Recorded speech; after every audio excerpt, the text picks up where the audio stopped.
Hello everyone, मेरा नाम मनीष कुमार सिंह है।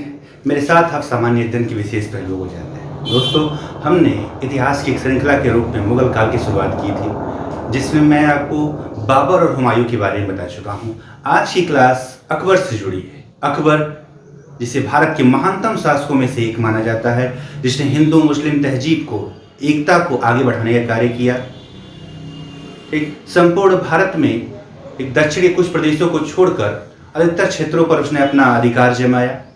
ठीक, कहीं पर युद्ध करके और कहीं पर ठीक है उन क्षेत्रों को, उन राजाओं को अपने पक्ष में करके उन क्षेत्रों पर क्या करिए, अधिकार किया। अकबर की बात करें तो अकबर के बारे में बहुत सारे मत हैं। कुछ लोग मानते हैं कि वह कट्टर था, ठीक है, लेकिन अधिकांश इतिहासकार इस मानते हैं, इस बात से पूरी तरह सहमत हैं कि अकबर जो है प्रारंभिक समय के बाद, ठीक, जब एक उत्तरावस्था यानी कि अपनी युवावस्था का प्रौढ़ावस्था की तरफ बढ़ता है, जैसे जैसे उम्र बढ़ती है, धीरे धीरे वह हिंदू मुस्लिम यानी सिर्फ हिंदू मुस्लिम ही नहीं, सभी धर्मों के बारे में जानने की इच्छा ने उसे इन धर्मों के प्रति सम्मान की एक भावना दी। चाहे हिंदू धर्म हो, चाहे ब्राह्मण धर्म हो, चाहे जैन धर्म हो, चाहे ईसाई धर्म हो, ठीक, क्योंकि जब उसने इबादत खाना का निर्माण करवाया तो बाद में सभी धर्मों के लिए खोल दिया। तो वहाँ जैन भी आते थे, वहाँ ईसाई भी आते थे। कहा जाता है गोवा के कुछ पादरियों को तो ये लगने लगा था कि हम जो है, ठीक है, अकबर को ठीक ईसाई धर्म में परिवर्तित करके, क्योंकि इतनी ज़्यादा रुचि रखता था। और ये रुचि जो है किसी धर्म को लेकर जिज्ञासा थी कि क्या है धर्म, ठीक है, हिंदू धर्म की विशेषता क्या है, जैन की विशेषता क्या है, ठीक है, इस्लाम की विशेषता क्या। और अकबर जो है एक पढ़ा लिखा व्यक्ति नहीं था, लेकिन सुन सुनकर, ठीक है, कुरान व अन्य सभी किताबों को सुन सुनकर एक पुस्तकालय विभाग बना, जिसके अध्यक्ष बनाए गए फैजी साहब। फैजी साहब सुनाया करते थे दिन भर अकबर को ये सारी चीज़ें पढ़ पढ़ कर, और अकबर उन्हें सुनकर आत्मसात किया करता था। और अपने राजकाज में इसीलिए आप देख रहे हैं 1556 से 1605 तक लगभग 49 साल का शासनकाल रहा। एक लंबा समय तक उसने इस क्षेत्र पर क्या किया, अपना अधिकार जमाए रखा। ठीक है, आज उसी अकबर की बात करें। अकबर का जन्म 15 अक्टूबर 1542 को, ठीक, अमरकोट के राणा वीर साल के महल में हुआ। पिछली क्लास में हुमायूं बारे में बताया था, ठीक है, ठीक, कहां पर हुआ था, 15 अक्टूबर 1542 को हुआ था। ठीक, अकबर की मां का नाम हमीदा बानो बेगम था, पिता हुमायूं थे, आपको पता ही है। ठीक है, अकबर के प्रारंभिक गुरु थे अब्दुल लतीफ काजवीनी, लेकिन अकबर पढ़ लिख नहीं पाया, तो काजवीनी साहब अकबर को कुरान व हदीस की बातें पढ़ पढ़ कर सुनाया करते थे। देखिए, इतिहास उठाकर देखेंगे, जो राजा एक कम पढ़ा लिखा रहा उसने ज़्यादा नाम कमाया। चाहे हम बात कर लें अलाउद्दीन की, चाहे बात कर लें अकबर की, जो ज़्यादा पढ़ लिख गया, चाहे मोहम्मद बिन तुगलक, जहांगीर, ठीक है, इन लोगों ने शासन व्यवस्था उतनी अच्छे से नहीं चला पाई, लेकिन खैर ये सारी बातें अलग हैं। ठीक है, अब्दुल लतीफ काजवीनी साहब ने कुरान और हदीस की बातें पढ़ पढ़ कर अकबर को सुनाई। अकबर धीरे धीरे बड़ा हो रहा था। अकबर के प्रारंभिक समय में ही अगर जब हुमायूं अस्करी के पास गया तो अपने पुत्र को वहीं पर छोड़कर, किसके संरक्षण में, महामनगा के साथ 3 और औरतें भी अकबर के पालन पोषण में, ठीक है, उन्होंने भूमिका निभाई, जिसमें महामनगा की बेटी जीजी अनगा थी, ठीक है, और अस्करी की पत्नी खानजादा बेगम थी, और एक और जो थी। 4 महिलाओं ने उनका क्या किया था, पालन पोषण अकबर का किया था। लेकिन प्रमुख महिला कौन थी, ठीक है, महामनगा। इसीलिए अकबर जो है उन्हें धाय माँ कहा करता था।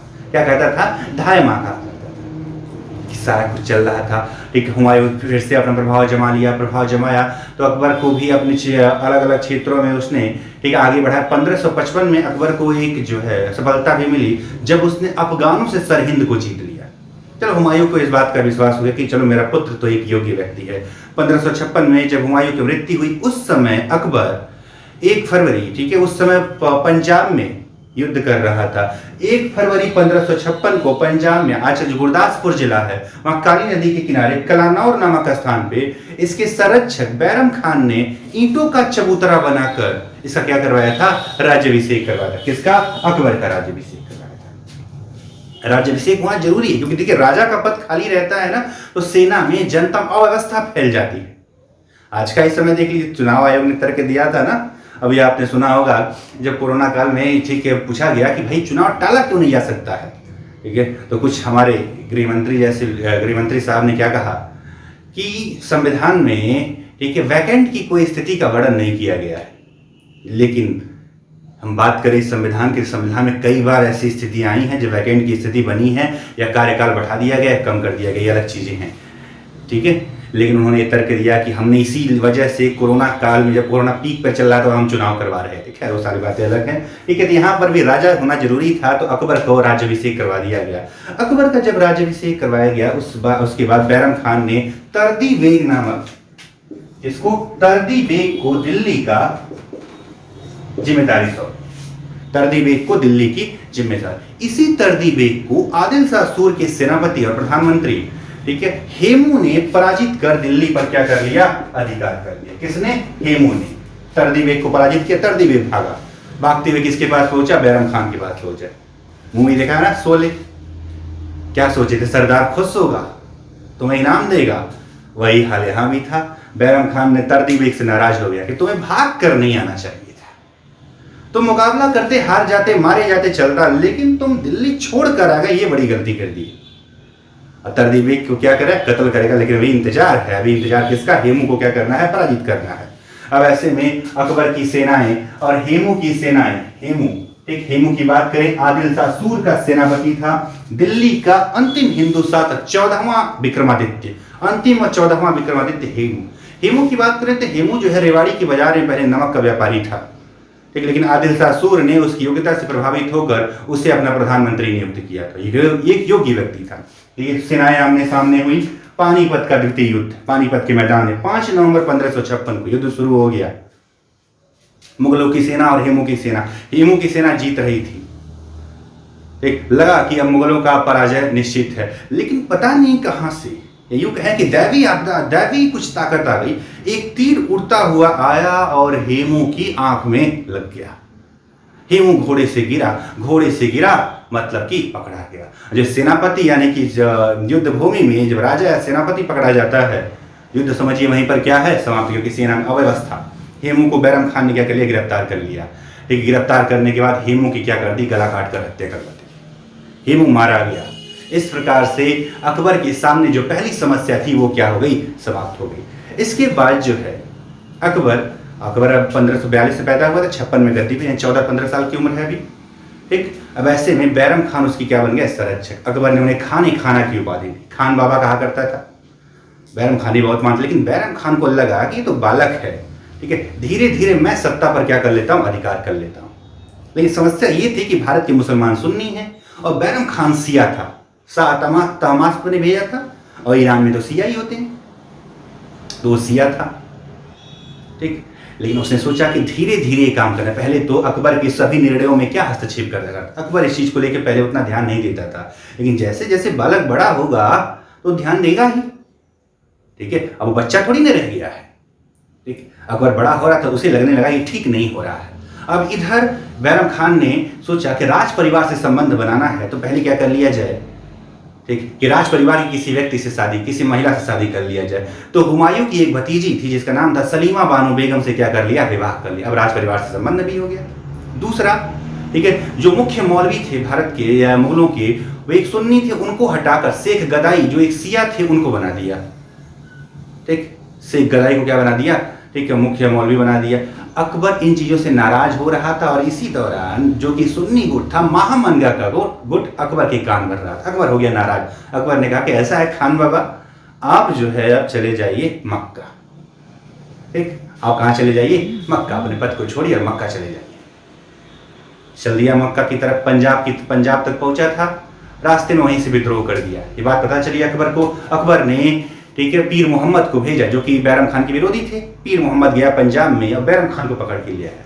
लेकिन अकबर चूंकि बैरम खान का बहुत सम्मान करता था, इसलिए सजा नहीं दिया। क्या देखिए खान बाबा, सजा तो नहीं दे रहा हूं, लेकिन या तो आप कालपी या चंदेरी का बन जाइए सूबेदार, ठीक है, या तो मेरे सलाहकार बन जाइए, या तो मक्का चले जाइए।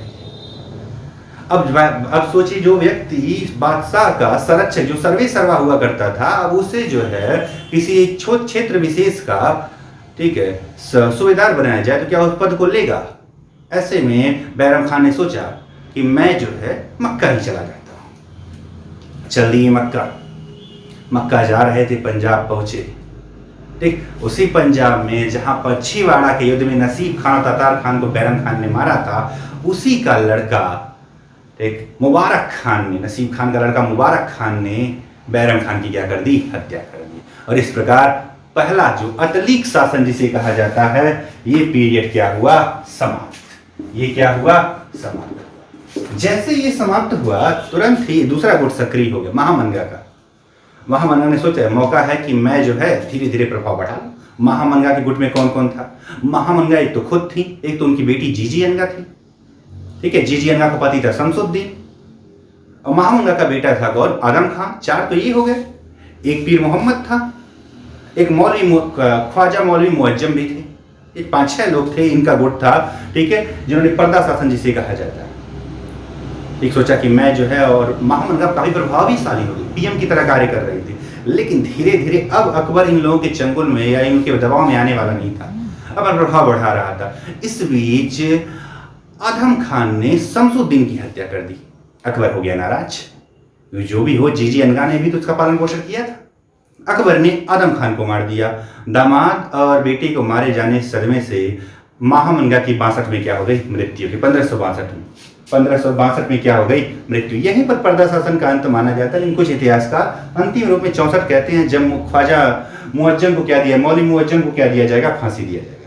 और इस प्रकार पर्दा शासन समाप्त होता है। इन पर्दा शासन उतना सही नहीं लगता है। क्यों नहीं सही लगता? अगर ऐसा कुछ होता, इनकी निर्णय की बात रहती, तो अकबर जो है इसी दौरान एक हिंदू महिला, ठीक है, आमेर के कछवाहा राजपूत भारमल की बेटी हरखाबाई से क्या करता है, विवाह करता है, ठीक है। मुस्लिम होकर हरखाबाई से विवाह करता है। इसी दौरान उसने युद्ध बंदियों को 1563 में युद्ध बंदियों को दास बनाए जाने पर रोक लगा दिया, ठीक। इसी दौरान उसने 63 में ही, ठीक है, तीर्थ यात्रा कर पर भी रोक लगा दी। 64 में जजिया कर पर भी क्या लगा दिया, रोक लगा दी। सिख गुरुओं के प्रभाव से आकर उसने ये सारा कुछ किया। अगर इनका प्रभाव रहता तो क्या ऐसा करता? नहीं करता, ठीक। तो इस प्रकार उतना ज्यादा सटीक नहीं लगता। लेकिन जो भी हो, ये दोनों प्रथाएं क्या हुई, समाप्त। ये दोनों शासन क्या हुआ, समाप्त। अब अकबर स्वच्छंद रूप से भारत में शासन करने लगा था। योग्य भी हो चुका था, ठीक है, उम्र, अब वयस्कता की उम्र भी पार कर चुका था, ठीक। अब उसे किसी चीज का भय नहीं था। अब उसने एक चीज देखा कि अगर मैं राजपूतों का समर्थन प्राप्त कर लेता हूं तो मेरा साम्राज्य जो है बहुत ही आसानी से क्या होने लगेगा, आगे बढ़ने लगेगा, ठीक है। किसका समर्थन प्राप्त कर लेता हूं, राजपूतों का, तो साम्राज्य आगे बढ़ने लगेगा। अब राजपूतों के समर्थन के लिए उसने सोचा कि सीधे युद्ध की बात ना की जाए। यदि जो है कुछ नियम बनाते हैं ऐसा कि इन राजाओं के अंदरूनी मामलों में हस्तक्षेप नहीं करेंगे, बस इनसे कि आप हमारी अधीनता स्वीकार करिए, हम आपके धार्मिक या किसी मामले में हस्तक्षेप नहीं करेंगे। और इसका एक सुखद परिणाम यूं कहें कि मार्ग प्रशस्त कर दिया आमेर के राजा भारमल जी ने। जब वह शेख सलीम चिश्ती की दरगाह से वापस आ रहा था, शेख सलीम चिश्ती मोइनुद्दीन चिश्ती की दरगाह से जो है वो वापस आ रहा था, उस दौरान ये पहुंच गए कौन, भारमल साहब उससे मिले और मिलकर अपनी बेटी का विवाह का प्रस्ताव उसे दे, जिसे अकबर ने स्वीकार कर लिया, हरखाबाई, जिन्हें हम जोधाबाई के भी नाम से जानते हैं। इस प्रकार राजपूत राज्यों के मिलने की जो प्रक्रिया है उसका रास्ता किसने प्रशस्त किया, आमेर ने, ठीक। अब बात करते हैं हम उत्तर भारत की विजयों, उसके राजनीतिक अभियानों की बात करेंगे, जिसमें सबसे पहले किसकी बात देखेंगे, उत्तर भारत के अभियान, ठीक है। देखिए बहुत सारे युद्ध हैं, किसी की बात नहीं करेंगे, जो 1-2 राज्य हैं उन्हीं की बात करेंगे, लेकिन नाम सबका लिखेंगे।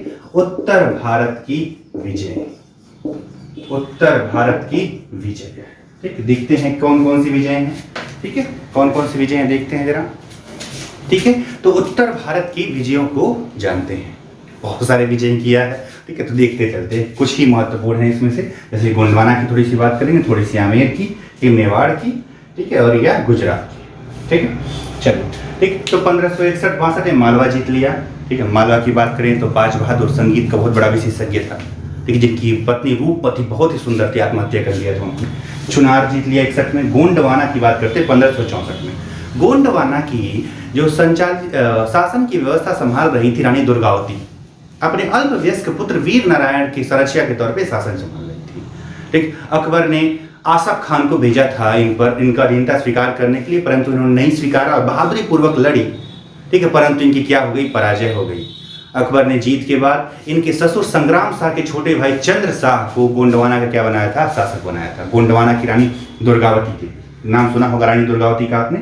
आमेर की बात करें 1562 में राजपूताना का ठीक है पहला क्षेत्र आमेर। राजा थे बिहारी मल और भारमल। भारमल ने अपनी बेटी हरखाबाई का विवाह का प्रस्ताव लेकर किसके पास गए, ठीक है, अकबर के पास। अकबर मोइनुद्दीन चिश्ती की दरगाह से वापस आ रहा था, उस दौरान मुलाकात हुई और प्रस्ताव रखा कि मैं अपनी बेटी का विवाह आपसे करना चाहता हूँ।